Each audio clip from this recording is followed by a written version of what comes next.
Sir, and I thank every member of the House who has spoken and taken interest in the budget which has been presented here. Let me at the outset thank the people of this country for giving this government, headed by Shri Prime Minister Shri Narendra Modi ji, a historic third consecutive term in office. It actually reaffirms the faith the people have and the commitment with which Honorable Prime Minister is leading the country, and therefore building stability and coming up with people-centric policies. We shall all work together to build a Vikasit Bharat by the year 2047. I'm extremely humbled by the trust faith. I'm extremely humbled by the trust vested in me by Honorable Prime Minister, and it encourages me to work even harder to attain government's vision of Vikasit Bharat.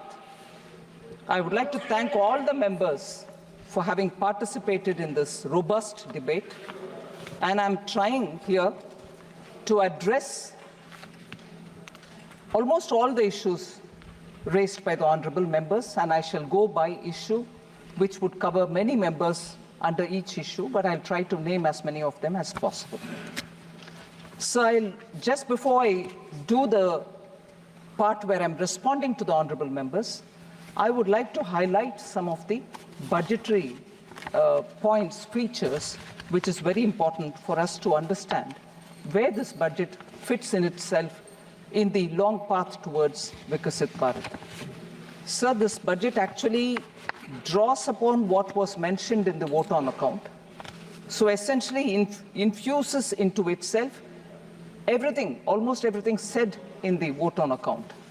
And after that, of course, brings a newer addition towards making this year the first step towards the next 5 years leading towards Vikasit Bharat. So the continuity from the vote on account is something that I'd like to underline. The principle of governance has from 2014 been Sabka Saath, Sabka Vikas, Sabka Vishwas, and Sabka Prayas. And following that, we shall come forward and work together to make sure we overcome all the difficulties. The budget actually seeks to consolidate all the earlier accomplishments. It also outlines measures in order that we overcome the challenges, and two core elements have been highlighted. One is the social inclusivity, that is reaching out to all strata of the people in the society, and geographical inclusivity through equitable development for all the regions in our country. So we are taking a whole of nation approach and now seeking to make sure that we fulfill the aspirations of our people. So briefly, if I were to summarize on points which are meeting this objective that we have set before ourselves, is the expenditure of the government has actually grown exponentially.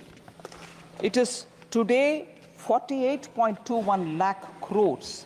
It is projected to grow by about 7.3% over 23-24 and 8.5% over pre-actuals of 23-24. We call it pre-actuals, although with the final figures are almost there because it has to be certified and audited. We give the nomenclature pre-actuals, but they are close, actually close to the real REs. Within the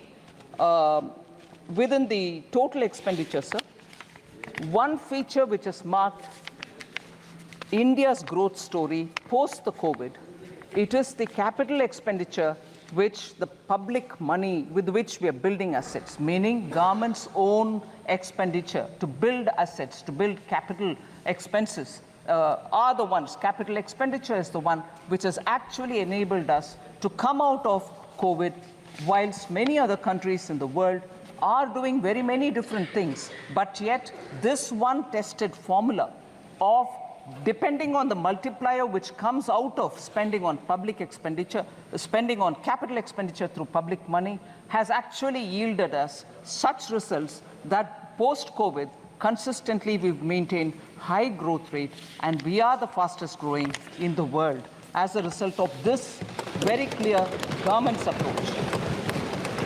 And in that total expenditure of 48.21 lakh, 11.11 lakh go for capital expenditure.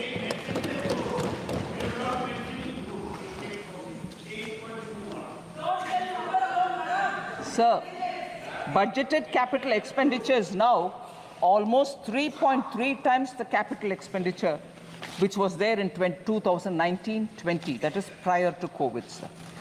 If you actually calculate the effective capital expenditure, that is the sum which is referred to when the budgeted capital outlay and the grants and aid for creation of capital assets which is given to the states, grants and aid go to the state's capital account, but it remains in the revenue account for us. But because it also creates capital in the state's name, if we were to calculate the effective capital expenditure, it is pegged at 15.02 lakh or above 18% over the RE of 23-24. So that is the impetus we are giving for growth to be sustainable and for us to retain the growth rate that we have been very clearly attributing for the hard work of the people of this country. I'm not getting into the details of the revenue expenditure because that is already in the budget documents. But more importantly, I get into talking about the allocations because I think a lot of members have said probably the allocations in the social sector has come down. I want to, by giving the data, I want to showcase to the ministers, to the honorable members, that the expenditure on the contrary has gone up in each one of them, and I'll show by how many. So agriculture and allied sector in 2013 and 14 had just 30 lakh crores, meaning 0.30 lakh crores, whereas now it is 1.52 lakh crores. It is even 8,000 crores more than the last year, which is 23-24. So even over last year, we have made an increase and not brought a reduction in them. So education and employment and skilling is the next one, sir, in which 0.85 lakh crore is what was allotted for education, employment and skilling in 2013-14, whereas today it is 1.48 lakh crores, which is 23% more allocation even over the last year, 28,000 crores more than last year, which is 23% more allocation compared to even last year. In 10 years, 0.85 lakh crore to 1.48 lakh crores. Women and girls, 0.96 lakh crore in 13-14. It is 3.27 lakh crores, 41% more allocation or 96,000 crores more than the last year. Rural development, including infrastructure, sir, 0.87 lakh crore, and this year, that is 2013 and 14, whereas this year it is 2.66 lakh crores, which is 11.7% more allocation over the last year, 28,000 crores more than the last year. Urban development was only 0.12 lakh crores in 2013-14, whereas it is close to a lakh crore now, 7,000 crores more than last year. Health and social welfare, sir, 0.72 lakh crores in 2013-14. It is now 1.46 lakh crores, 3,000 crores more than the last year itself. So nowhere has the budget given lesser allocation than the previous year. So I would want to appeal to honorable members to please have a look at the document in full and see that no allocation has been reduced. Sir, just briefly, what the budget 2024-25 tries to bring in is a balance among several objectives, because growth is important, and through better growth, higher growth, we believe that inequality can be addressed. So growth, employment, welfare spending, capital investments, and fiscal consolidation. These are the factors which we've tried balancing in the budget. So, an indicator which is very important for us. If I'm insisting on doing public spending on capital expenditure, the quality of public spending is the revenue deficit to fiscal deficit ratio normally.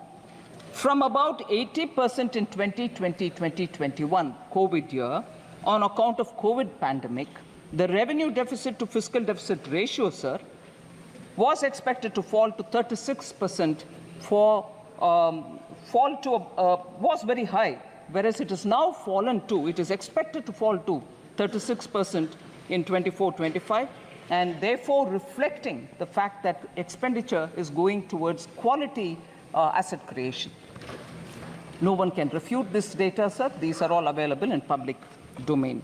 And the other thing which is an important indicator is, I had promised in this House, sir, 21-22, that the government would endeavor to attain fiscal deficit to GDP level below 4.5% by the year 25-26, from an unprecedented high of 9.2% in 2020-2021. We have kept completely to the trajectory projected. We have not deviated from it. We are complying by that fiscal deficit trajectory given by me. Even today, you see that we've gotten close to the 4.6. Actually, this year, we have clearly given 4.9 as the fiscal deficit. So we are keeping our word on that.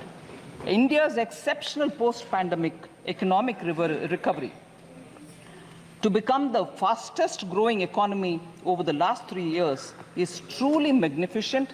And I thank every citizen, the middle class, the entrepreneurs, the farmers, marginal workers, traders, everyone who I've mentioned, I've not mentioned, deserve big gratitude, a word of thanks from all of us, sir, because of their toil and hard work and belief that they have to bring up the situation for their families to be better, has resulted in India becoming the fastest growing economy.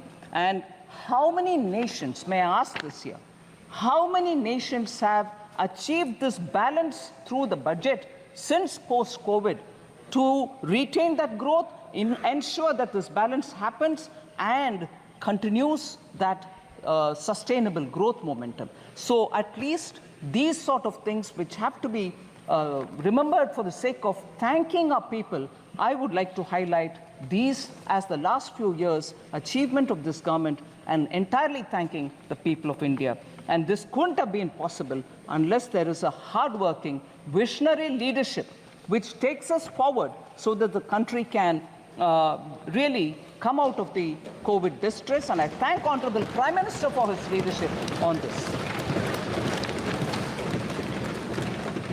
Sir, I had also presented the Jammu Kashmir budget for 24-25. I'm happy to inform that the concrete steps that have been taken to enable the Union Territory to break free from the fetters of the past, namely the legacy of fiscal distress which has been inherited from the erstwhile state. We have provided substantial financial support, and I'll give the numbers, 17,000 crores in the union budget of the UT of J&K this year. It includes 12,000 crore towards financing the cost of Jammu Kashmir Police. That's a burden we want to take on our shoulders so that J&K has more flexibility to spend money for developmental activities. And the additional central assistance of 5,000 crore has been provided. With this support, I expect the GSDP ratio, fiscal deficit to GSDP ratio of the Union Territory would be somewhere, and I'm estimating it, somewhere in the range of 3% for the year 24-25. The public finances of the Union Territory are now back on the rails, and they are now able to focus on developmental activities much more than ever before. And the fiscal prudence is the biggest spirit with which the welfare activities are being taken up without any compromise on Sabka Saath, Sabka Vikas. So because Jammu and Kashmir budget was particularly of interest to some of the members, I would like to respond to the members as well, much before I go to responding to members on the general budget. Sir, some members of J&K have raised questions about unemployment rate in J&K. Mia Altaf MP and also Honorable Member Aga Syed Ruhullah Mehdi. They have raised issues about unemployment, and I would want to put it on the record of this House. Unemployment rate, that is for the age group of 15 to 59 years, has actually come down for J&K from 6.4% in 2020-2021 to 5.7% in 21-22 to 4.4% in 22-23, sir. So there is a reduction in the unemployment rate in J&K. The reduction is primarily because there is a lot of avenues being created for self-employment, and livelihood opportunities through Government of India schemes are reaching all people in J&K, and as a result, you can see that employment opportunities in the sense of self-employment has actually grown. So again, Honorable Member Mia Altaf had raised this issue about the works that were undertaken by the Union Territory government for the welfare of tribals. I'll certainly like to say, sir, there are about 9 important things which need to be highlighted. The Union Territory government has undertaken several initiatives for tribal welfare in the areas of healthcare, education, culture, infrastructure development, and livelihood. After 2 decades, actually, forest rights were granted to tribal communities. 2 शतक के बाद, इंतजार के बाद, tribal communities का उनका हक forest rights के द्वारा दिया गया है. 5,943 forest right certificates have been issued to the tribal people. First ever survey of the nomadic tribal population has also been conducted. Transport facilities are being provided to the nomadic tribes and the Bakarwals because they move up the range during summer and come down from the higher reaches to the lower levels. Transport facility is also being provided. Transit accommodation is provided to migratory tribal communities. Again, the communities which move from colder to slightly warmer regions in winter, including community kitchens, medical and veterinary dispensaries, and community toilets. All these have been provided for the migratory tribal communities. Professional coaching centers, scholarships, skilling for 48,000 tribal youth, 8 new hostel buildings, 285 smart schools, 6 Ekalavya residential schools have all been developed in the Union Territory of Kashmir. 80 schools to be transformed into smart schools in the tribal areas. That's a very important step forward, and it will benefit tribal children. 186 tribal villages are being developed under the PM Adi Adarsh Yojana, so helping tribal communities. Tribal Research Institute is being developed in Srinagar, and these are some of the very specific measures being taken by the government, and I hope the Honorable MP has got substantial information on the question that he asked. Sir, now I come to the general budget, in which I go by issues in which many members of parliament have spoken, so I've clubbed together members. The first issue I take up is members from the opening speaker, Kumari Shelja, Professor Saugata Roy, Hebe Eden, Dr. T. Sumati, Charanjit Singh Channiji, and many others have all spoken about how there is a threat to cooperative federalism. Only few states have been given the benefits in the budget. Sir, I'm very sure, I would like to humbly state this, I'm sure all the members know that in a budget speech, if a state is not named, it doesn't mean that no money goes to them. And therefore, that was a misleading campaign, which, being in the opposition, unfortunately, a lot of members did speak about. It pains me to know. It pains me to know that they could say that if you're not mentioned in the budget speech, your state gets nothing at all. Sir, I would like to I'd like to tell you, Honorable Speaker, sir, from 2004-5, sir, 2004 to 5 onwards. First of all, I'll say बाकी राज्यों को क्या है वगैरह, but I'll first say some things. Sir, कोई भी माननीय सदस्य बैठे बैठे कोई भी टिप्पणी करे तो आपको उसका जवाब नहीं देना। ठीक है sir. Sir,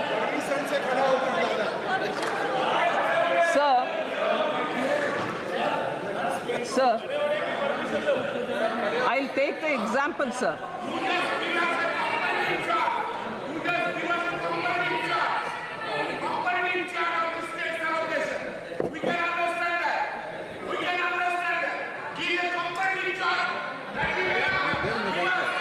Sir, I'd like to compare. Sir, I'm picking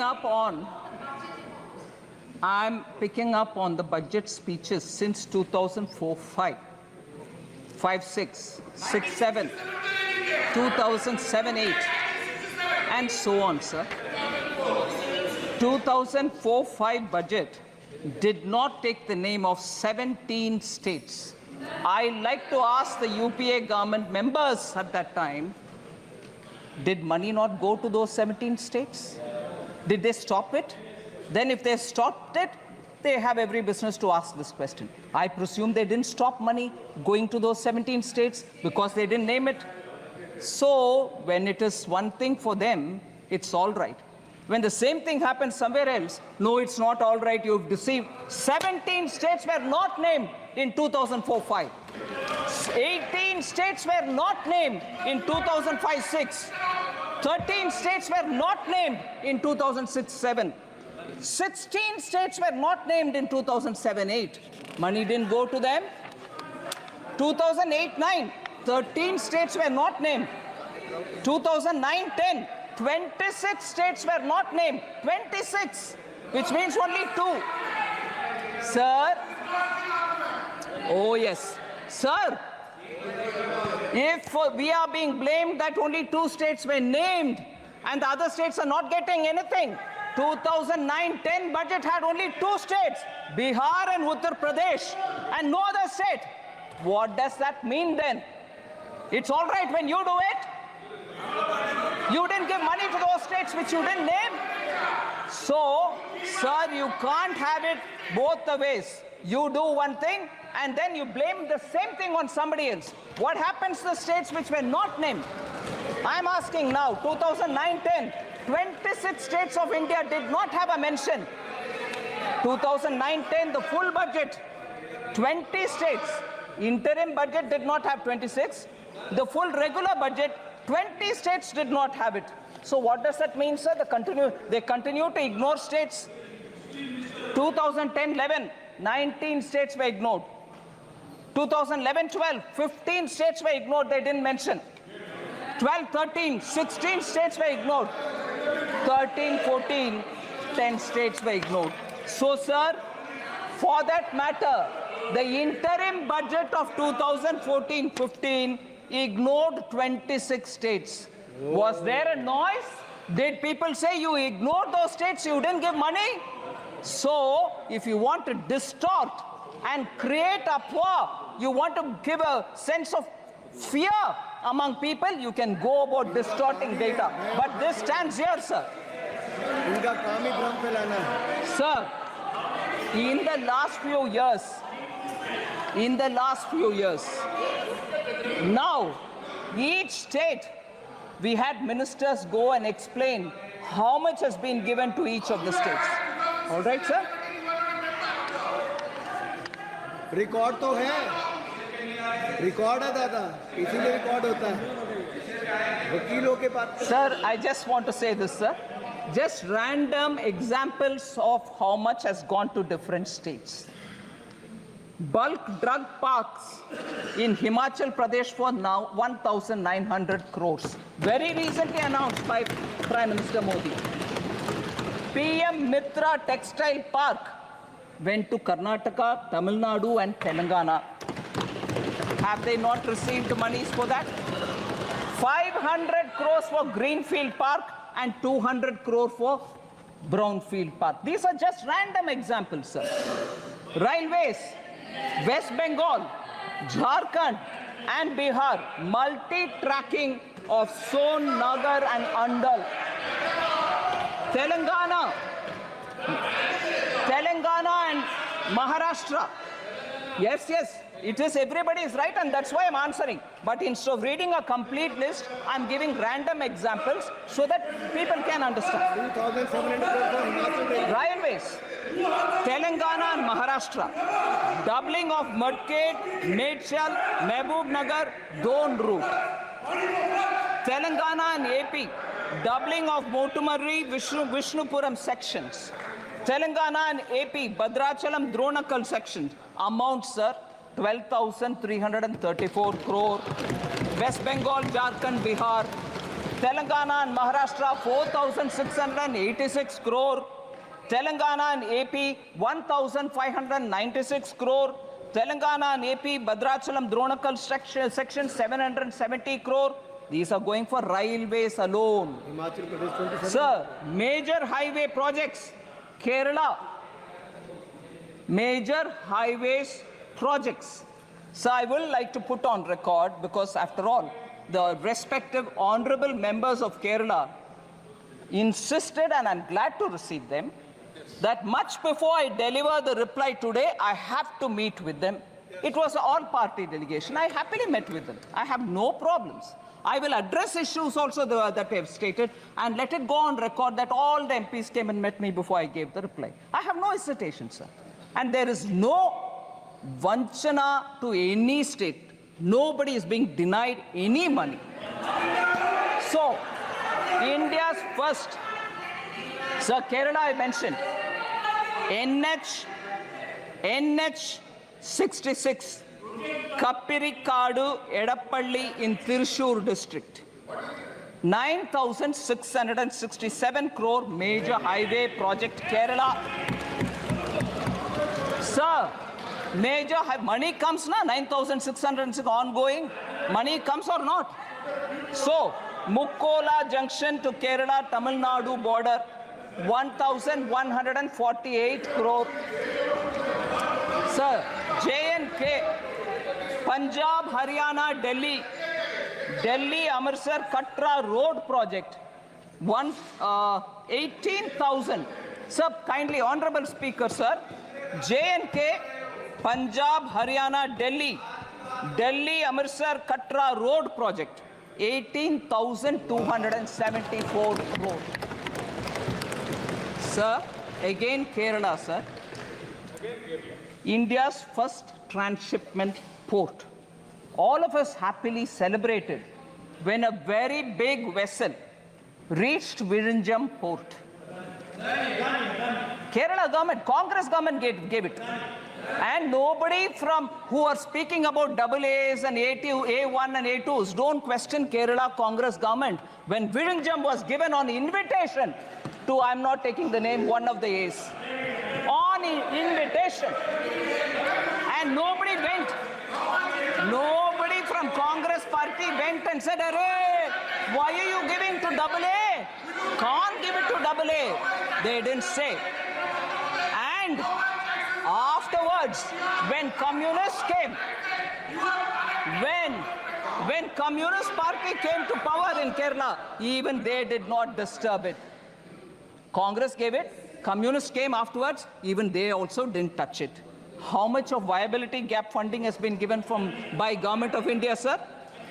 818 crores have been given for Virinjam Port by Government of India for a project that they themselves invited one of the A and gave it, and that one of the A was given by Congress. Another who came as a communist also did not touch it. It's going on fine till today. But lectures on AA is only for all of us.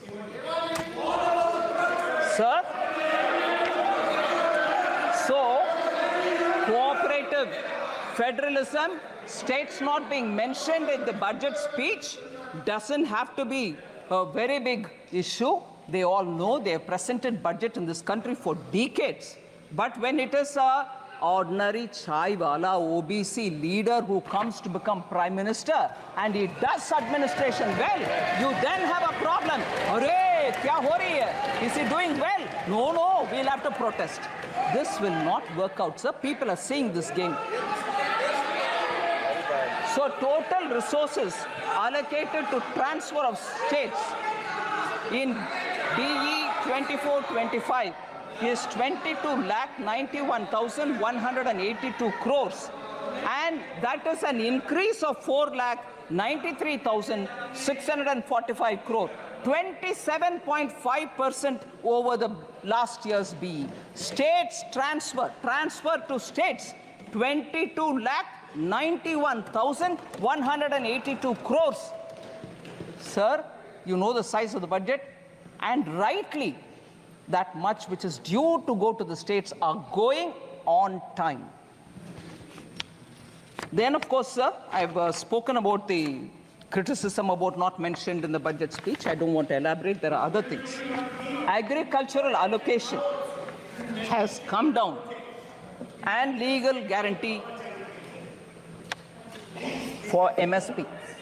This also has been spoken by more than 20 speakers. Honorable 20 members have spoken. I'll just elaborate. I know Honorable Minister Shivraj Ji has been answering a lot of questions related to agriculture in the last few days. There may be some repetition in my statement, but I'd like to highlight. So the budget allocation for the Department of Agriculture and Farmers Welfare was only 21,934 crores in 2013-14. 13-14 में 21,934 crore rupees ही था agriculture के लिए allotment. मगर अभी 24-25 में वो बढ़ कर के 1,23 लाख को 1.23 लाख करोड़ हो गया है. 5 गुना increase है sir. Sir, more than 3.2 lakh crores have been disbursed to over 11 crore farmers under the PM Kisan since its launch. 3.24 lakh crores has been disbursed for 11 crore farmers. So institutional credit targets for agriculture has increased more than 2.5 times. 2014-15, it was 8 lakh crores. Now it is 20 lakh crores. किसान को ये पैसा institutional credit मिल रहा है. Interest subsidy is also being given to Kisan. It has increased 2.4 times. 2014-15 में 6,000 crore interest subsidy के साथ किसानों को लोन मिलता था बैंक से.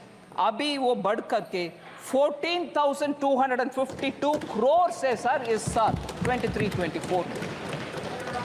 Number of accounts of small and marginal farmers availing agricultural loans has grown from 57% to 76%.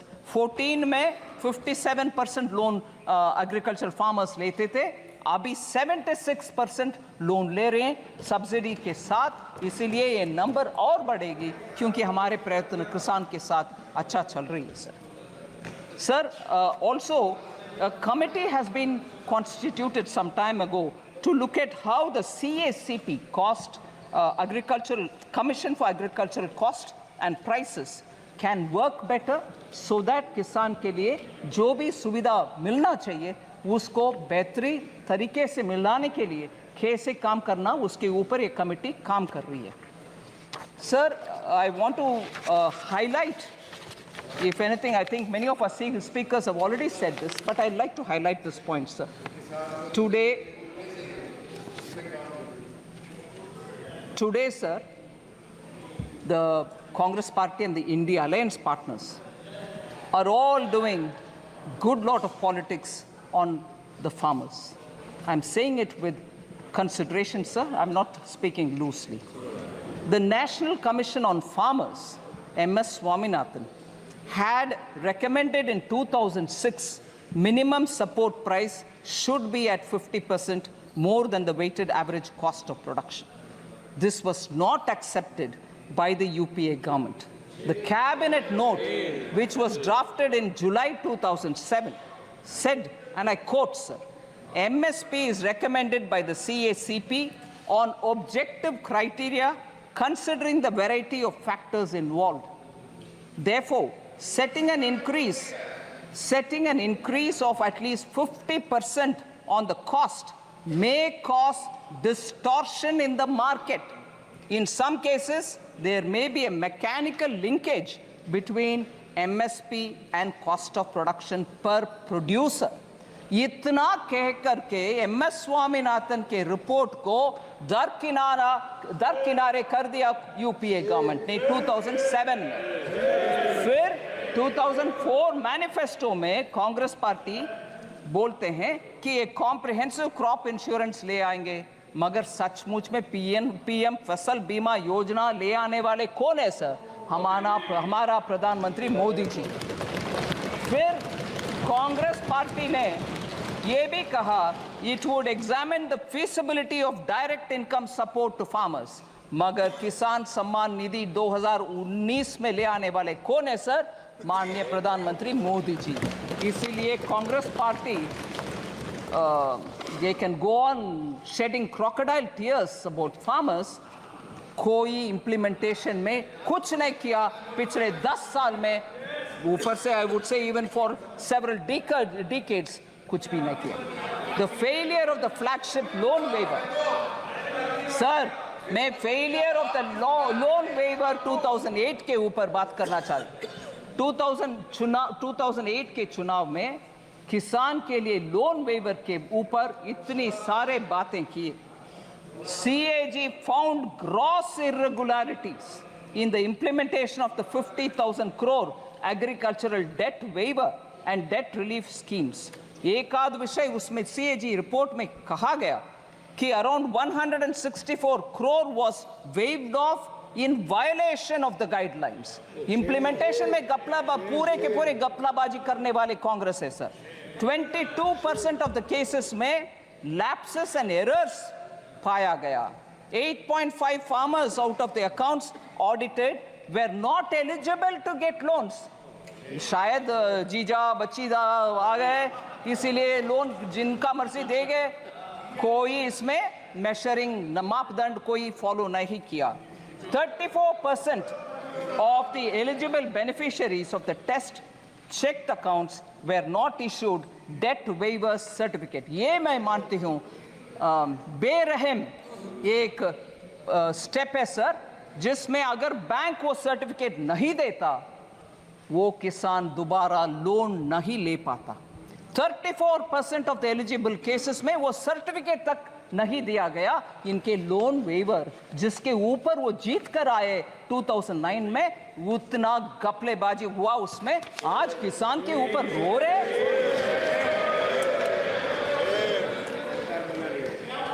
Sir unemployment के ऊपर 15 ऑनरेबल मेंबर्स ने बात किया।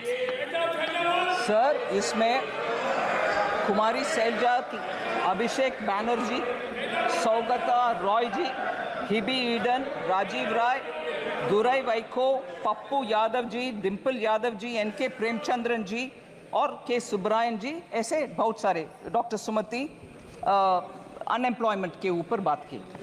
मैं उनका एक आध विषय स्पष्ट करना चाहती हूँ sir. Our policy to make youth, इस बजट में यूथ के लिए 5 ऐसे स्कीम का एक बड़ा सा पीएम का युवा पैकेज हमने ले आए, जिसमें एम्प्लॉयमेंट भी है, स्किल ट्रेनिंग भी है, इंटर्नशिप भी है। Our policy is therefore to make youth सक्षम, स्वतंत्र और समर्थ। इसीलिए to make them competent, independent and capable, a lot of schemes have been brought in other than the 5 schemes put into PM package. 48 crore mudra loans worth 29 lakh crores have been dispersed since 2014. 29 lakh crores का dispersal हुआ मुद्रा में। इसीलिए इस बार क्योंकि वो success हुआ है, हम उसको 20 लाख रुपीस तक अमाउंट बढ़ा रहे हैं, 10 से लेकर के 20 तक बढ़ा रहे हैं। मैं ये 5 स्कीम के ऊपर ज्यादा बोल नहीं रही हूं sir, but I want to say UPA era में जॉबलेस ग्रोथ के विषय में एक विषय हाईलाइट करना चाहती हूं सर। आरबीआई के क्लेम्स डेटा जो पीरियोडिकली हमें इकोनॉमी के ऊपर पिक्चर देता है, वो एम्प्लॉयमेंट यूपीए के इरा में मतलब 2012 to 13 में और 13 to 14 में टोटल एम्प्लॉयमेंट एक्चुअली डिक्लाइन हुआ है, ये वो जिक्र करता है आरबीआई की रिपोर्ट। उनके कार्यकाल में जब टोटल एम्प्लॉयमेंट का नंबर डिक्लाइन होता है, उसके बारे में चर्चा नहीं करते। मैं आज उठा रही हूं इस हाउस में कि उस समय के एम्प्लॉयमेंट क्यों घटा, why did it come down? If you are claiming that your economy management was all very good, how did total employment figure come down? And this is RBI data, not mine. Second, sir, formal employment was badly hit. Total persons engaged during the UPA time, annual survey of industries कहता है कि Covid pandemic के time, हमारी सरकार के time से ज्यादा decline उस समय हुआ टोटल पर्सन्स का एंगेजमेंट में। This is a data about 2012-13 employment total persons engage decline हुआ उस समय। Sir, we want to highlight the fact that the annual periodic labor force survey reports show that the labor market indicators for persons in the age group of 15 years and above has steadily improved under Prime Minister Modi 2017-18 to 2022-23. Our employment figures have improved. I'm giving you at least 4 indicators for that. Labor force participation has increased from 49.8 in 2017-18 to 57.9% in 22-23. Labor force participation number.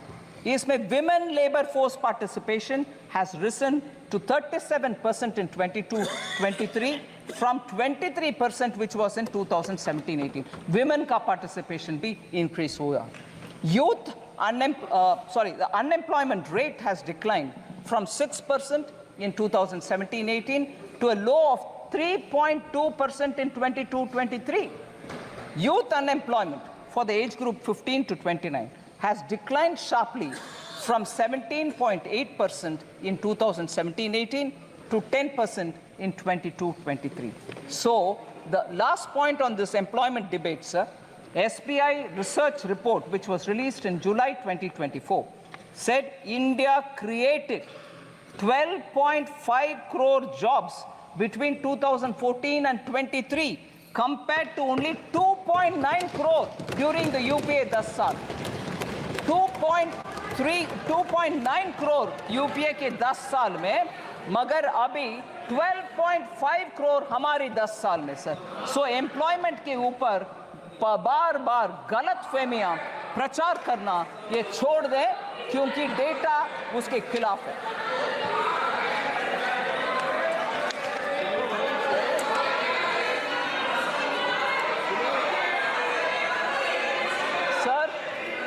Next is the question of inflation management. In inflation, periodic labor force does not include Narega, sir. नहीं। Does not include. I'm sorry. No comfort on that. Sir.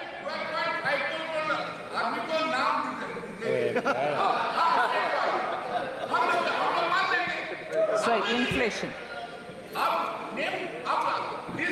Chair कर तो सुनना ही नहीं है।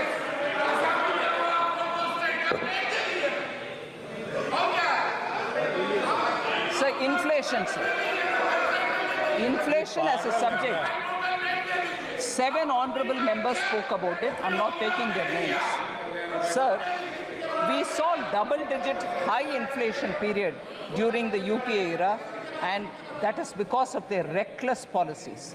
I want to differentiate between the inflation which prevailed during UPA and the inflation, if at all, within the range which prevails now, some months which have gone up. There is a difference. Domestic inflation used to be higher than the global average during UPA's time. Global financial crisis 2008, sir. If you're talking about COVID, which is much, much more complex than the global financial crisis, global financial crisis 2008, UPA government took stimulus measures to boost the economy. But I'm sorry to say, I'll come to this particular matter because it has a relevance to one of the honorable members. Harvard and Oxford educated leaders, UPA government was run by them for the economy, did not know when and how to withdraw the stimulus, leading to a high double-digit inflation between 2009 and 13, high fiscal deficit and debt, crowding out private investment. So between January 2012 and 2014, just the 22 months, of the total 28 months, 22 months the inflation was above 9%. Almost double digit and almost double of the forbearance limit that is permitted. Inflation के इनके record ही है sir, उसको beat करना आसान नहीं है। इसीलिए मैं बात बोल रही हूं, UPA sir, UPA inherited a stable macroeconomic environment with inflation at 3.8% from 1999-2000 to 2003-4. Atal ji के समय पर इन्फ्लेशन उस रेंज में पर था, उसको इनहेरिट किया यूपीए ने. Comparatively, annual inflation rose to 8.1% between 2004-5 to 2013-14. Atal ji का 3.8%, इनका 8.1%. यही है इनका रिकॉर्ड इन्फ्लेशन मैनेजमेंट के ऊपर. सर एक्चुअली क्योंकि हमारे एमपी साहब ऑलरेडी एक स्लोगन दे रहे, मैं बोलना चाहती हूँ, मैं हिंदी इलाके से नहीं आती हूँ, फिर भी ये याद है, कांग्रेस आई महंगाई लाई, ये है इनका record. Sir, because economy was in such poorly managed state because of inflation, I want to quote sir, RBI governor, उनका नाम नहीं ले रही हूं क्योंकि सदस्य नहीं है इधर, मगर वो एक किताब लिखे हैं. उस किताब में वो बोलते हैं, I quote, the finance ministry used to pressurize the RBI to soften interest rates and present a rosier picture of growth to shore up sentiments. क्योंकि आपके आर्थिक व्यवस्था इतना बिगड़ गई थी, आप आरबीआई को फोन करके उनको बोल रहे हैं कि प्लीज ठीक से मैनेज करो भैया, क्योंकि सेंटिमेंट अफेक्ट हो जाएगा. आप कुछ मैनेजमेंट नहीं किए, मगर ये किताब में फॉर्मर आरबीआई गवर्नर लिख रहे हैं सर इनका इकोनॉमी के मैनेजमेंट के ऊपर. सेम वो हमें पूछते हैं कि इकोनॉमी कैसे मैनेज कर रहे हो. Sir, India's inflation between 2020-2023 is much lower than the global average. Prime Minister Modi, in spite of COVID, planned the economy in such a way that our inflation did not affect so badly. I want to just give you the list of the records, sir. NDA के समय 99 to 2004 तक 3.8, UPA 1 में 6%, UPA 2 में 10.2%, so UPA 1 and 2 put together 8.1%. अभी हम आ रहे हैं NDA 1 में 14-15 से लेकर इन्फ्लेशन 5 years में 4.5%, NDA 2 में 5.7%, NDA 1 and 2 put together 5.1%. कहाँ है 8.1%? हमारे 5.1% कहाँ है? मैं ये भी दुख के साथ कहना चाह रही हूँ, जब प्रधानमंत्री जी पेट्रोल और डीजल प्राइस को 2 बार कम किए, बीजेपी स्टेट्स ने कम किया, इन्फ्लेशन हटवाए, मगर अगर यूपीए के स्टेट्स कोई कुछ नहीं किया, उसके वजह से उनके स्टेट में इन्फ्लेशन हाई रहा। देश के लिए नुकसानदायक पॉलिसी है यूपीए का। ठीक है, हम कैसे मैनेज किए inflation? Group of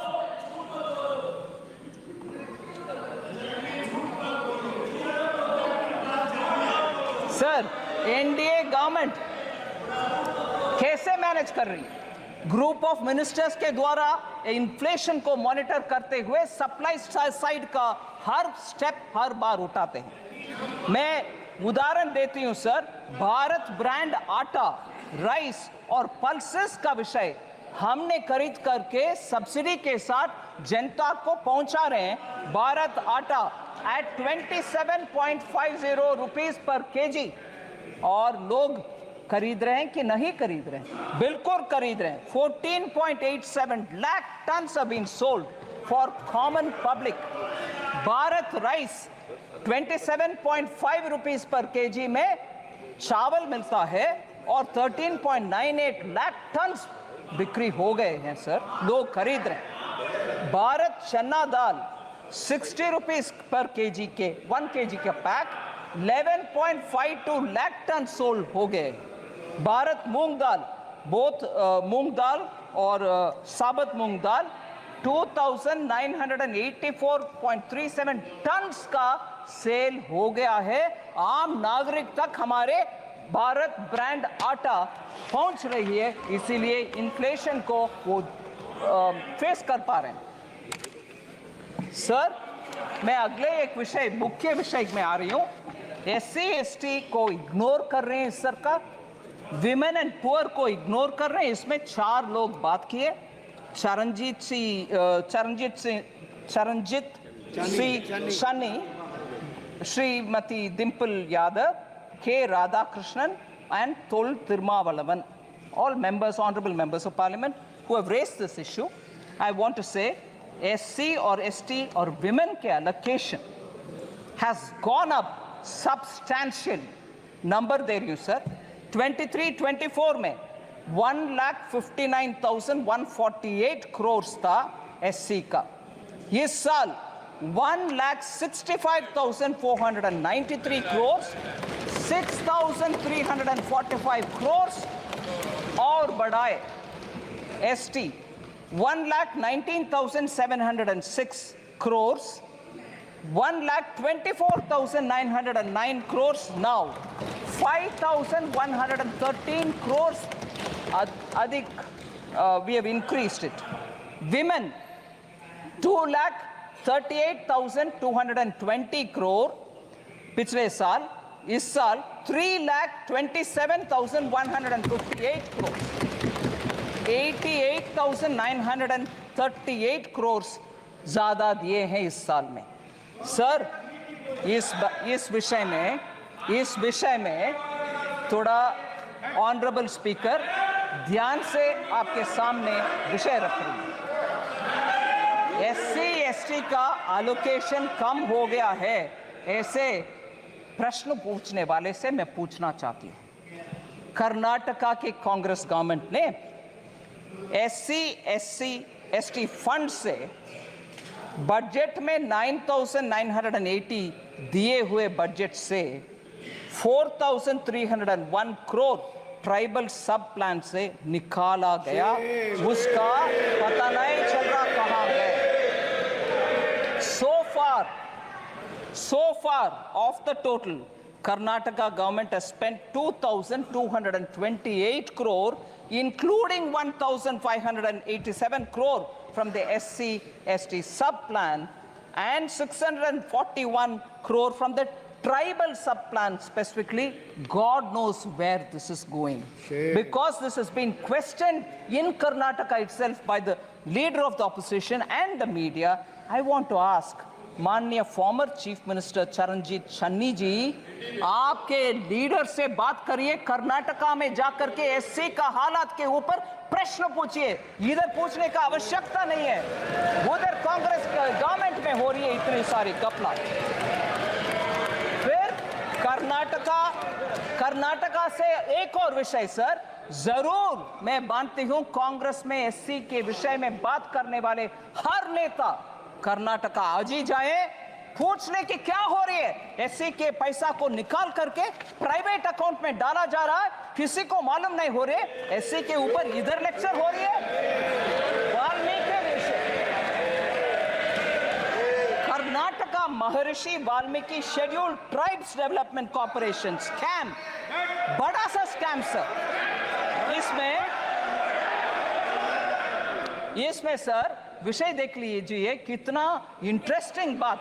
normally government stands up to say no गपला, क्या आरोप लगा रही हो, सॉरी, ऐसे बात करने के लिए सरकार के पक्ष में से खड़े होते हैं। मगर उधर नाम नहीं ले रहा हूं, मुख्यमंत्री जी खड़े होकर के बोल रहे हैं, अरे भैया वो 187 करोड़ नहीं है, सिर्फ 89 करोड़ से जो गपला है, मगर not 187 crore but only 89 crore.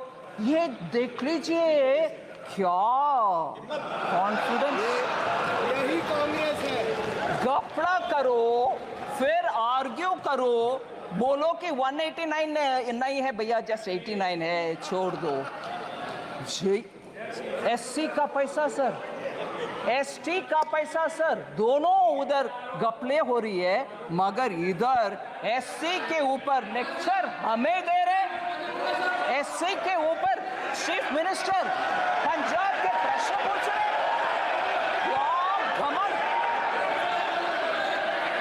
In the past BJP government, how many scams have been occurred? Sir skill India mission के ऊपर, स्किल इंडिया मिशन के ऊपर honourable member Abhishek Banerjee, Madhya Pradesh, honourable member Owaisi ji और वरुण चौधरी जी ने प्रश्न पूछा। I want to highlight 3 honourable members, Abhishek Banerjee ji, Owaisi ji और वरुण चौधरी जी ने प्रश्न पूछा।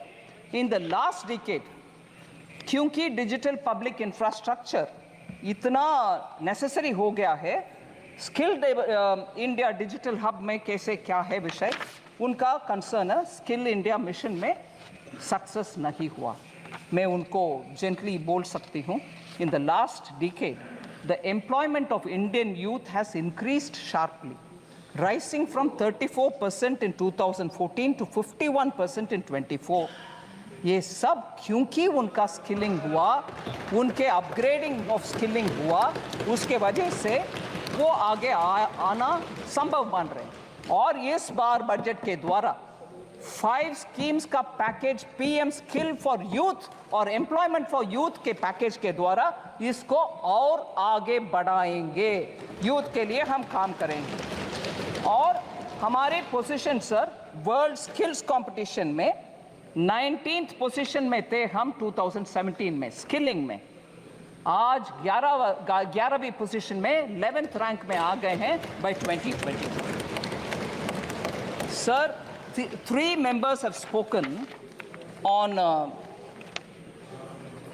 poverty and global hunger index. Poverty and global hunger index, कुमारी शैलजा जी, दुराई वाइको जी और Gurmeet Singh ji. Sir, I want to first of all, with all humility and modesty say, flawed indicators such as the global hunger index for India's sake may not work out. I'm not saying because you have raised a point, but I'll tell you why. इन सबके विश्वसनीयता, I'll try to say it in Hindi, sir. मैं इस global hunger index की विश्वसनीयता पे कुछ बात रखना चाहती हूँ। हाँ, मैं प्रश्न रखना चाहती हूँ। हाँ, मैं जो विषय मैं क्वेश्चन के द्वारा जवाब दे रही हूँ। Conflict ridden countries sir, Pakistan जैसे कंट्रीज को, सूडान जैसे कंट्रीज को भारत से आगे रैंकिंग कैसे मिल रहा है सर? अफ्रीकन नेशंस में आज भी उनका पर कैपिटा इनकम भी कम है। फिर पाकिस्तान में आज तक आटा के क्यों, मैं I am not saying it in a sense of you look at them they are suffering, no, I don't want them to suffer. But it is a reality. Today, they are not able to obtain even basic food. Here, 80 crore लोग के लिए भारत देश में मुफ्त में हम अनाज दे रहे हैं, फिर भी हंगर इंडेक्स में हाई है। ये कैसे ये विश्वसनीयता स्थापित करेंगे? Sir, household savings will do. Household savings at 50-year low, while household debt has been increased. Sri Honorable MP Abhishek Banerjee ने ये प्रश्न पूछा. Sir, year-wise accumulation. This is very interesting data, sir. I request the honorable members to kindly pay attention to this fact.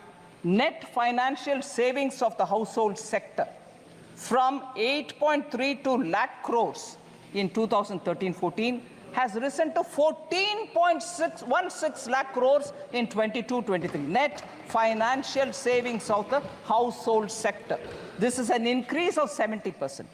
Household savings in the form of physical assets. Bank में fixed deposit में cash रखना एक चीज है, मगर घर खरीदना या घर में विस्तार करने के लिए कमरा बनाना वो अलग विषय है. Today, in the form of physical assets, sir, construction of houses or other immovable properties increased from 14 lakh crores in 2013-14 to 35 lakh crores in 22-23. It clearly indicates a shift of savings in the form of physical assets rather than in the form of financial assets. The registered investor base at the National Stock Exchange has tripled from March 2020 to 2024 to 9.2 crores of Indians 31 March 2024 tak. So, potentially translating into 20% of India's households now are channeling their household savings into financial markets. ये हम ध्यान में रखना चाहिए. Sir,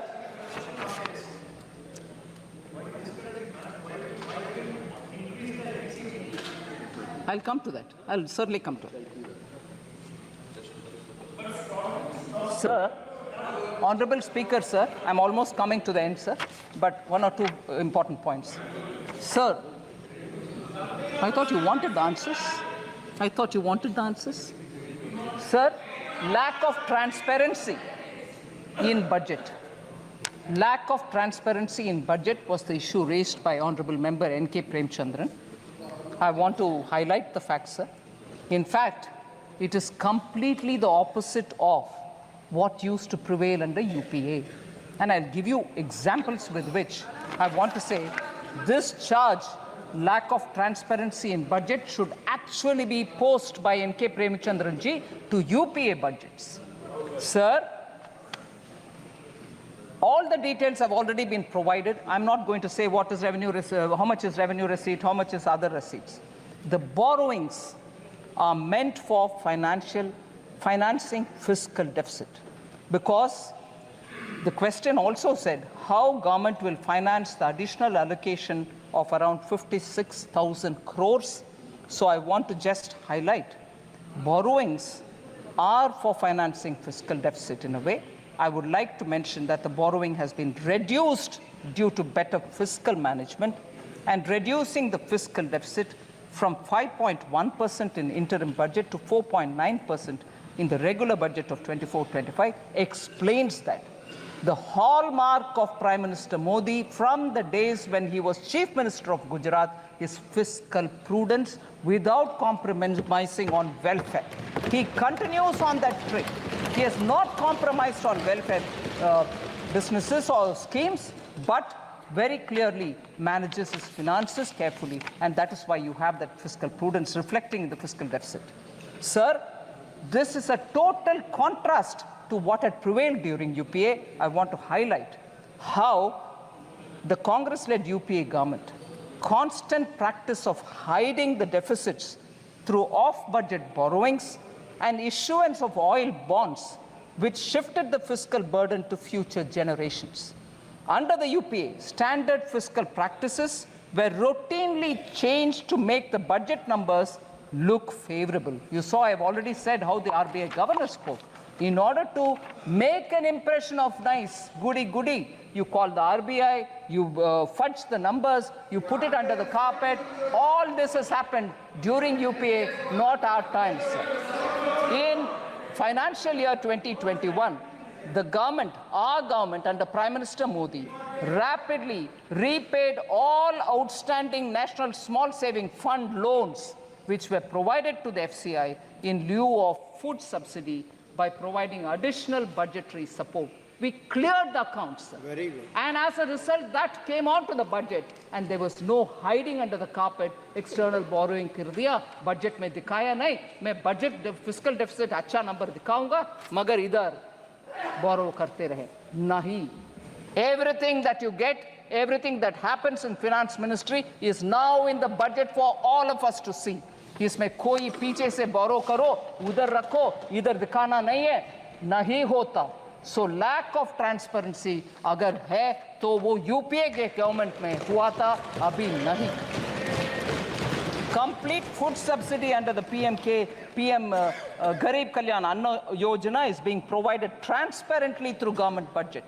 Sir, from 21-22, off-budget funded schemes are being proactively disclosed in the budget document. इसीलिए हर step हम ले रहे हैं ट्रांसपेरेंसी की ओर. I want this to be recognized by the honorable member. So the last two members who asked particular questions, sir, on the minority budget has been reduced. Honorable member Ziaur Rahman Bark from UP, I forget his constituency, Sambal. But I must say, sir, you normally don't allow us to mention names of people who are not the members. But with your permission, I want for a moment to pay a momentary dedication to his grandfather, Shafiqur Rahman Bark, late Shri Shafiqur Rahman Bark, because he was a very elderly member. He came several times to meet me on his constituency-related problems. I used to respect him. I gave him a lot of time to understand his issues, and where I could help, I have helped him. But not for that, but I do recognize the dignity with which he has approached his assignments, even with that aged, even with that seniority in age. So I want to respect the grandson who's now come in his position, who's asked this question. Sir, minority budget, has it come down? No, it hasn't come down. I want to very clearly say, sir, 22-23, actuals are 803 crores. 23-24, budget estimates were 3,098 crore. 24-25 budgetary estimates, 3,183 crore, 85 crores more than the last year has been given. No reduction in the fund. Sir, under NMDFC, which is National Minorities Development and Finance Corporation, since 2014, 8,300 crores worth of loans have been disbursed to more than 22.5 lakh minority beneficiaries, of whom 85% are women. So the young new member, I want to give him the information. And the last one, sir, under-insurance problem in the country, and there is an 18% GST on health insurance. This was asked by Honorable Member Karthi Chidambaram.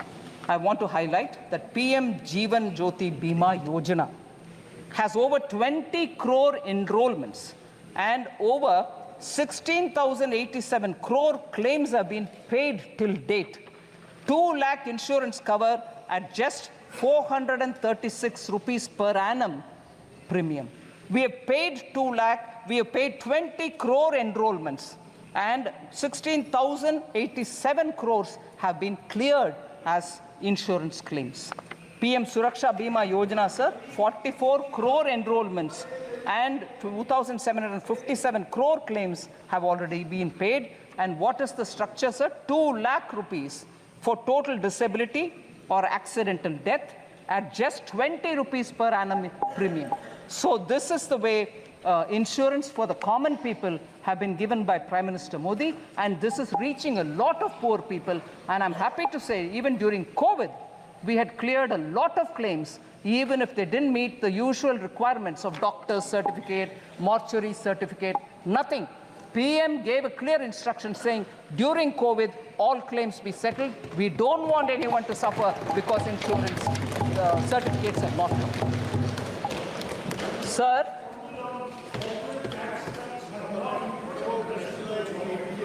Sir,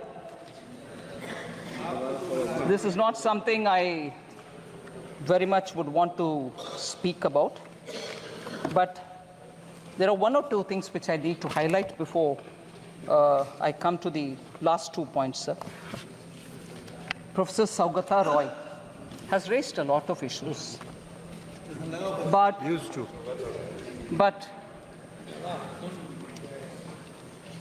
I'm astonished, sir, from the land of Bengal, which inspired our freedom movement, which gave us the slogan, Vande Mataram. Here, yeah, you don't hear me all right, no? Vande Mataram. I'll be happy to say it 10 times. Vande Mataram. Bengal gave this call, and we are very inspired by that. And from that Bengal today, we have a Professor Saugata Roy, who says, I'm not bothered, I'm not worried, but it is worth mentioning for this House's consideration. He says, I do not expect Finance Minister to be like Dr. Manmohan Singh. Certainly, I also don't want to be like Dr. Manmohan Singh. She is not a PhD from Oxford, not even like Chidambaram, who has got a management degree from Harvard. She's from our own JNU. But the problem is she's bereft of new ideas. सीधा मैं आ रही हूँ sir प्रश्न में, सीधा मैं आ रही हूँ प्रश्न में. A lady who I respect a lot, a lady who I respect a lot, who sits equally in the GST Council with me, Srimati Chandrima Bhattacharya, who is the Finance Minister of Bengal, studied in University of Calcutta. Sirs, you may delete the name, sir. You may delete it. You may delete it, sir. Finance Minister of Bengal, studied in University of Kolkata. That's all right, sir. She is also, I respect her, which means, is she also bereft of new ideas? Is she also bereft of new ideas, sir? I don't want to take her name. Finance Minister of Bengal. Please delete the name. I'm not against it. I respect her, sir. She does wonderful contribution in the GST Council. She is from University of Kolkata. So, when the reference is made to me saying she's from JNU, but the problem is she doesn't have any, she's bereft of new ideas. Is she bereft of new ideas? Equally, I want to ask, the Chief Minister of Bengal is also from colleges affiliated to the University of Calcutta. Does it mean that if you study in Indian universities, you are bereft of ideas? She is a fighter who's leading the state for so many years. Make chauvinist comments. Sir?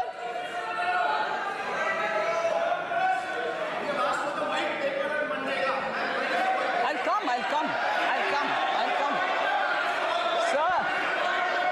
Sir, I'm astonished when we talk about the Chief Minister's qualification and saying that she's a good Chief Minister who's fighting. We are from Indian universities. Whether it is Chief Minister of Bengal or myself, we are all from Indian universities. In what way we are less to the Harvards of the world, the Oxfords of the world? I want to ask this question to the main chauvinist professor who seem to be attacking women, and even worse, he is a professor in one of the Indian colleges. He is not teaching in Harvard. He is not teaching in Oxford. So you see also equally not so qualified. A professor in Indian university demeans people who have got qualification from Indian universities, sir. Professor Saugata Roy, please be ashamed of yourself. Sir, even worse. Even worse. He says, in 1920, the inequality, sir, the inequality in India was less in 1920 than it is now. It's a statement professor made. I can't believe this statement. Sir, Bengal suffered under the British. We all see the images of skinny, starved, bone and skin Indians, Bengal people who were starved by the British, and the entire grain of West Bengal was taken to fund the war. People were photographed sitting skinny with bones and skin, and that Bengal was better in equality than now? What a shameful statement to make. In this house, inequality was better under British than now? What a shameful statement to make. Now I come to talking about Bengal's economy, sir. I'll give all the white paper they want. Sir,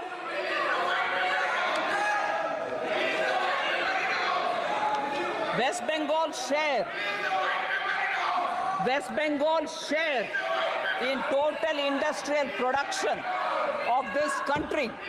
Honorable Speaker, sir, I'd like to draw your attention and say West Bengal's share of the total industrial production of this country, which used to be 24%. I want honorable members to keep paying attention to this data. It's very important for this country. 24% was Bengal's contribution to total industrial production of this country at the time of independence. Today, you want to know what that number is? 3.5. That's the Bengal economy. That's the Bengal economy.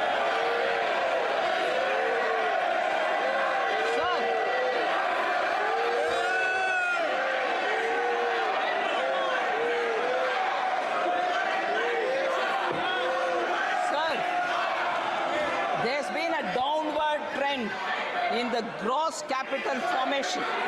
In 2010, West Bengal accounted for 6.7% capital formation in India. Now it accounts only for 2.9%. They want a white paper? I'll give a white paper. I will definitely give a white paper. This is the performance of Bengal's economy, sir. सभा की कार्रवाई आज 8 बजे तक बढ़ाई जाती है. The state of West Bengal, sir, attracts less than 1% of the total Indian FDI. अगर आप सवाल पूछोगे तो जवाब सुनना पड़ेगा. आपने सवाल किया तो जवाब दे रही है वित्त मंत्री जी.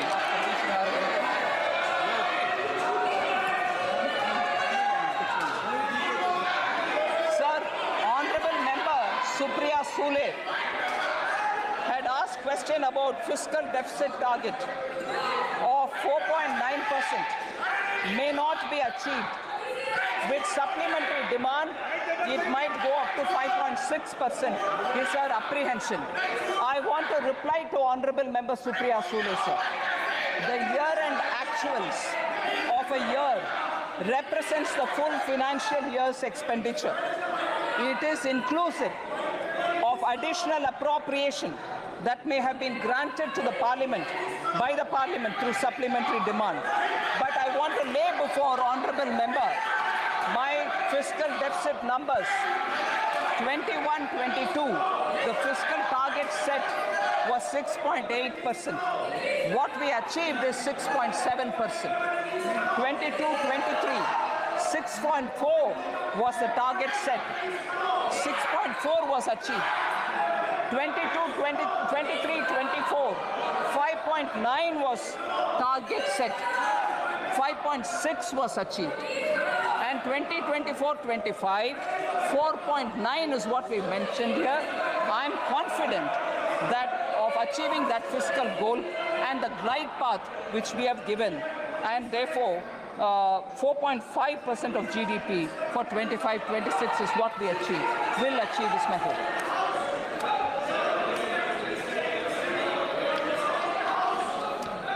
Sir, before I come to the conclusion, there's one I will come to the conclusion with, but before I come to that, sir, I want to highlight the fact. माननीय सदस्य नेता प्रतिपक्ष प्लीज आसन के पीठ पेट कर नहीं बैठते। संविधान नेता प्रतिपक्ष हो जाने से अकल कहां से आएगा? Sir, this is an important issue I want to raise, sir, before I come to the conclusion. Sir, today, when we are discussing the journey of Vikasit Bharat, I want to draw your attention towards a very serious issue. To make India develop, it is necessary for the country to have big economic and strategic power. But if there will be instability and anarchy in the country, the journey towards Vikasit Bharat will become more difficult.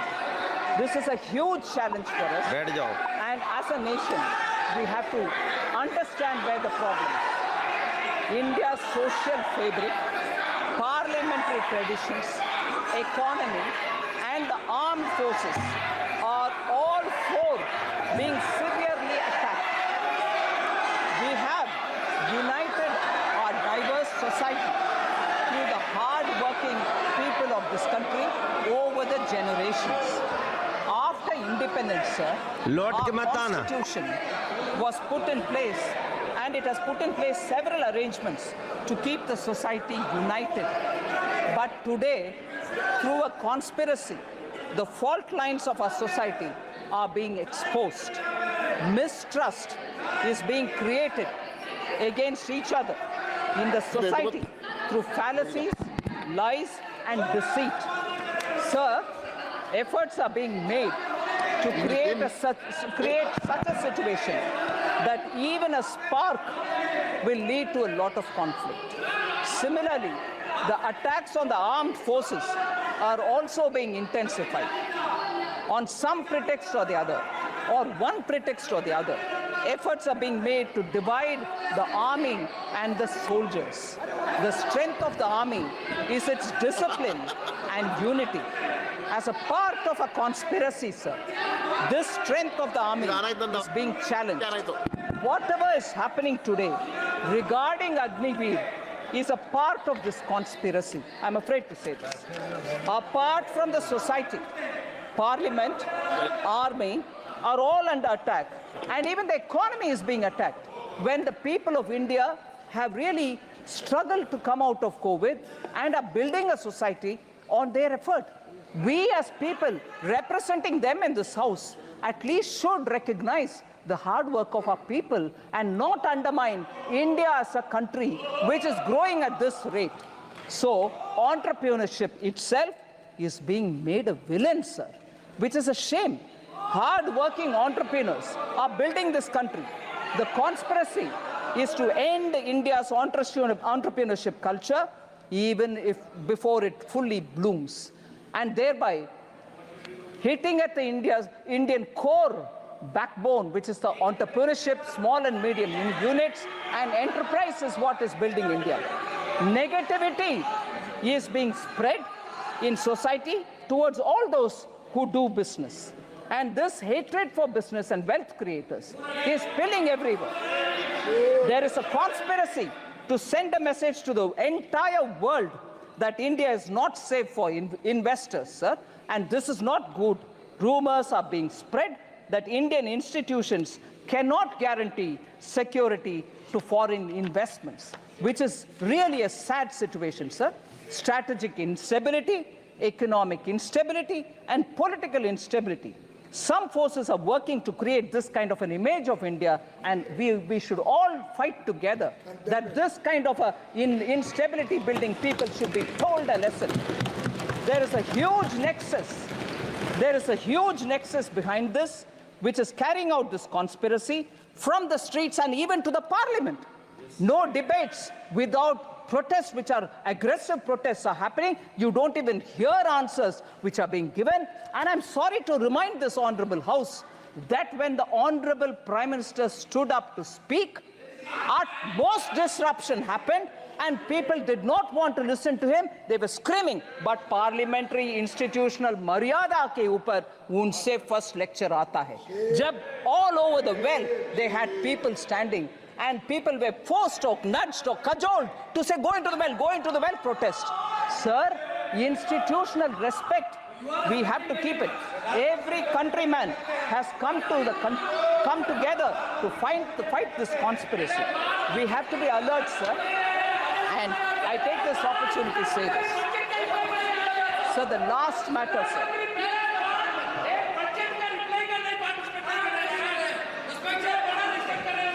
Sir, the last matter.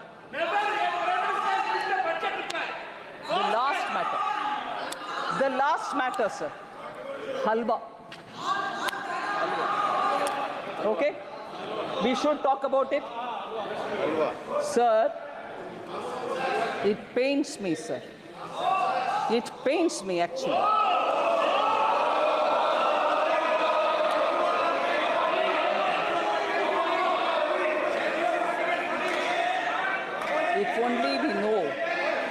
If only we know the background with which Halwa ceremonies are conducted before the budget is prepared. If only we know the background. Sir?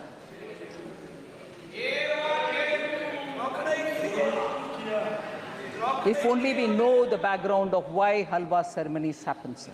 It's a very important phase where actually in this country Halwa ceremonies have been happening for a very long time.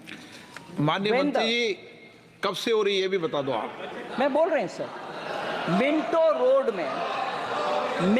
Road में जब printing press था, जब budget उधर print होता था, तब से लेकर के staff who get themselves inside that premises, budget present होने के बाद तक जब बाहर नहीं आते थे, आज भी वो सिस्टम बरकरार है. वो लोग अपने आप, क्योंकि अंदर जाने के बाद till they can't come out till the budget is read, on their own used to organize halwa making. क्योंकि भारत में एक ट्रेडिशन है, कोई भी अच्छा काम शुरू करने से पहले मुंह मीठा. At that time, sir, Italy में नहीं होगा. ओके, आई करेक्ट. भारत में हो रहा, कहीं और नहीं. Sir, Navratri meaning 9 nights and 8 days पुराने ज़माने में they used to stay inside only. No phone, no contact, no landline. If anything, one officer who was given the power to come in and go out, he would convey the message. कुछ नहीं और बाहर world से संपर्क. बोल रही हूँ, please. अभी sir 5 nights and 4 days nowadays they stay in the cellar of North Block, and this is essentially because the confidentiality of budget making has to be respected. So they go in, and before going in, we start this halwa ceremony. And there are media reports, sir, one or two, I'll read out, which captures it. Halwa ceremony, sir, one media report says, and I quote, "It serves as a recognition for the hard work and dedication of the Finance Ministry officials and staff who have been diligently preparing the budget documents. Dating back to 1980, the halwa ceremony precedes the printing of the budget documents, which take place at the basement of the North Block, a process that must be completed without any official leaving the premises until the budget formally is presented." So this is done more, unquote. Now I again take one line. A sense of solidarity and teamwork among the team members के लिए ये बना करते हैं. It also says it stands as a testament to the tradition and protocols observed in one of the most significant events in the Indian governance calendar. Sir? Yes? In this, sir, the staff themselves make it. The staff themselves make the halwa. Staff themselves make it. Sir, why did it become? Sir, I wish honorable members listen, sir, because they are very scared that something is coming to hit them. When did this become a photo event? When did this become a photo event? Sir, I want to underline this.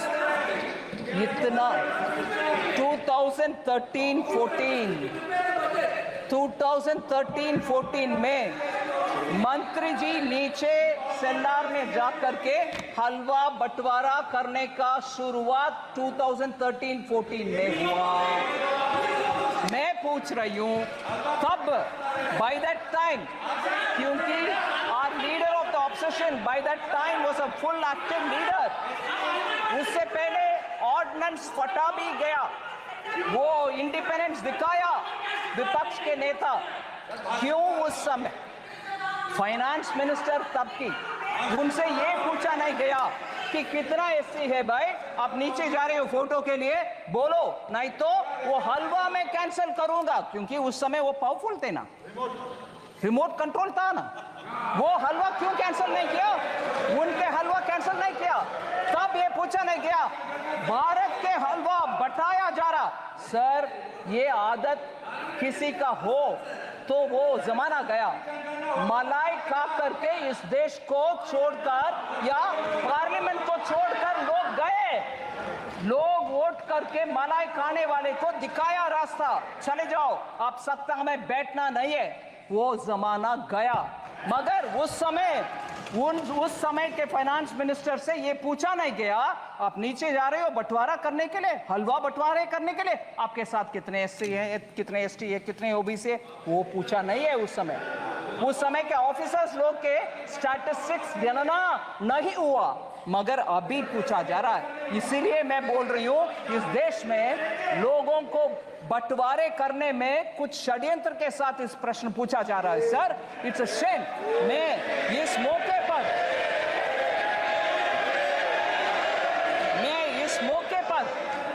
मैं respect करना चाहती हूं दो लोगों को। Sir, आप permit नहीं करते हैं नाम लेने के लिए, वो मेंबर भी नहीं है, मगर प्रिंटिंग हमारा फिनेंस मिनिस्ट्री के इंपॉर्टेंट स्टाफ दो लोग, उनको मैं जिक्र करना चाहती हूं। सर, ये सेक्रेट नहीं, प्लीज आप सुन लीजिए, सेक्रेट हलवा के विषय और इसमें इतना इमोशन जुड़ा हुआ है, ये समझ में आएगा। सर, रिटायर्ड ऑफिसर उनके पिताजी गुजर चुके थे जब वो अंदर पहुंच गए और बाहर आने का कुछ नहीं है possibility. Shri Kuldeep Sharma ji deputy manager थे प्रेस का, उनके पिताजी का देहांत होने का विषय उनको अंदर होने के बाद मिला। फिर भी सर, वो कमिटमेंट देखिए, वो जब तक फिनांस का बजट डिक्लेयर हुआ तब तक बाहर नहीं आया। मैं उनके सर झुक करके नमन करती हूँ। ऐसे लोग हैं सर, उधर उनका सेंटिमेंट है हलवा बनाना और बंटवारा करना, उनको नीचे दिखाना अच्छा नहीं है, नीचे दिखाना अच्छा नहीं है। दूसरा मैं बोल रही हूँ, श्री सुभाष अभी भी है प्रिंटिंग प्रेस में, वो भी अंदर जाने के समय उनको मैसेज आया, उनके सुपुत्र का देहांत हुआ सर, मगर वो बोले नहीं, मेरा जिम्मेदारी, क्योंकि हलवा के सेरेमनी हो गई, मैं अंदर आ रही हूँ, इससे I will not come out.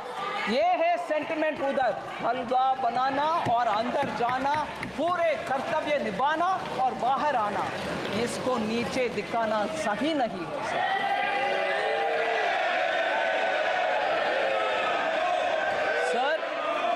SC के ऊपर, ओबीसी के ऊपर बहुत सारे विषय हमारे एमपी गण बात कर रहे हैं।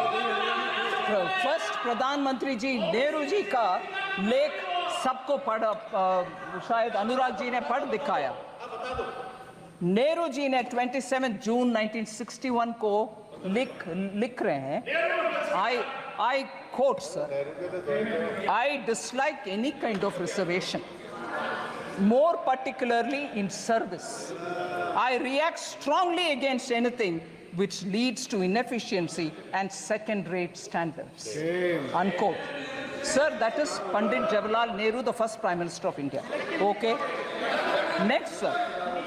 खाका खालेकर कमीशन के रिपोर्ट 1955 में जब रिकमेंडेशन आ चुका था, तब से लेकर के कांग्रेस पार्टी के हर गवर्नमेंट उसको दरकिनारे कर दिए। बैकवर्ड कमीशन के कोई कुछ सोच नहीं था। In 1980, Mandal Commission report was submitted to Srimati Indira Gandhi, तब के Prime Minister. Even she didn't touch it. And तब के कांग्रेस के नारा में बोल रही हूं sir, my Hindi is not very good, but I'll still say it. What was the slogan? ना जात पर, ना पात पर, मोहर लगाएगी हाथ पर। सो जात तब नहीं है, पात नहीं है, मगर अभी बोला जा रहा है जाति। जाति। कितना लोग हलवा में थे, कितना लोग हलवा फोटो में थे, कितने नीचे पे थे। जब तब अगर आपने सही इसको तभी ले आते तो ओबीसी ऑफिसर आज सेक्रेटरी लेवल तक पहुंचने का मौका था। You stopped it sir.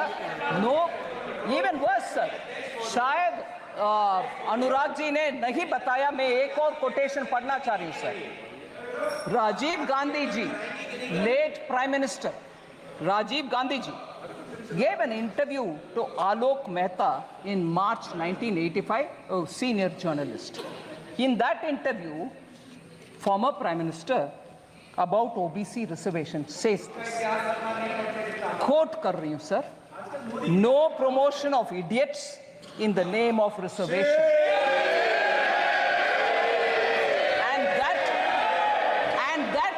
Promoting idiots in the name of reservation, and that promoting idiots in the name of reservation would harm the entire country, unquote. Reservation के ऊपर ये इतना लेक्चर दे रहे हैं सर। अंबेडकर जी कैबिनेट से निकल करके he said, I don't want to be in this because there is no justice for backward communities or for SCs. उनके चिट्ठी ये सब विषय लंबा सा चिट्ठी सर, मगर वो रेलेवेंट पैराग्राफ में पढ़ रही हूं। So he said, quote, I will now refer to another, second in brackets, matter that I will now refer to another matter that had made me dissatisfied with the government. It relates to the treatment accorded to the backward classes and scheduled castes. I was very sorry that the Constitution did not embody any safeguards for the backward classes. It was left to be done by the executive government on the basis of recommendations of a commission to be appointed by the President. More than a year has elapsed since we passed the Constitution, but the government has not even thought of appointing the commission, unquote. So Ambedkar ji सरकार से छोड़कर जाने सरकार किसकी थी sir? First government under Pandit Jawaharlal Nehru, the first Prime Minister. इनके दादा परदादा के बयान ये सब है सर। आज ये रिजर्वेशन के ऊपर और SC/ST के ऊपर बात करते हैं। मैं प्रश्न पूछना चाहती हूं सर। अभी अखिलेश जी, नेताजी, लोहिया जी इंग्लिश में बोलते हैं सर। अरे लोहिया जी, नेताजी खिलाफ तो सब है। इंग्लिश में बोलते हैं चैरिटी बिगिंस फ्रॉम होम। सुनिए charity begins from home, meaning आप जो दूसरे को बोल रही हो वो आप पहले कर दिखाओ। मैं पूछ रही हूं सर, राजीव गांधी फाउंडेशन में कितने SC हैं, कितने ST हैं, कितने OBC हैं? क्योंकि बाहर के वाले लोगों का नाम पढ़ना नहीं है। 9 लोग हैं, कोई SC नहीं है। At home sir. आप पहले आपके व्यवस्था सही करो, एससी को दो, फिर आकर हमसे पूछ लो भाई, ये बोलो सर। फिर दूसरा एक उदाहरण देती हूं sir, Rajiv Gandhi charitable trust, उसमें 5 लोग हैं बोर्ड ऑफ ट्रस्टीज में, नाम नहीं पढ़ रही हूं सर, मगर मुझे एक भी एससी नहीं दिखाई।